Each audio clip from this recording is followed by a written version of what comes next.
সৰ্বানন্দ সেনজৰ কথাৰে আৰু মুকুল চেতিয়াৰ আবৃত্তিৰে কবিতাৰ শিৰোনাম বিকাশ কলিতাৰ শ্ৰদ্ধাঞ্জলি।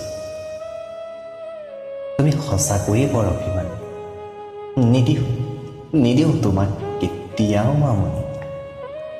তুমি মোকো বুজি নাপালা, তোমাক বুজিবলৈ সময়ো নিদিলা। অভিমান জানো এনেকুৱা হয়? সেইদিনাৰ কথা মনত পৰিলে আজিও লাগে বৰ ভয়। মই মাত্ৰ জানিব বিচাৰিছিলোঁ মোৰ চিৰবিদায়ত তুমি কি কৰিবা। তুমিতো তোমাৰ হৃদয়ৰ থপথপনি বন্ধ কৰি অজান দেশলৈ উৰা মাৰিলা। তুমি তোমাৰ উত্তৰ দি আকাশত তুমি জিলিকা তৰাটি হৈ জিলিকি ৰৈছা। তোমাৰ চিৰবিদায়ত মই কি কৰিছোঁ হয়তো তুমি তাকেই চাইছা।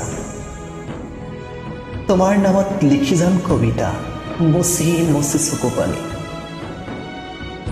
এনেকৈ ওৰে জীৱন দি যাম তোমাক শ্ৰদ্ধাঞ্জলি।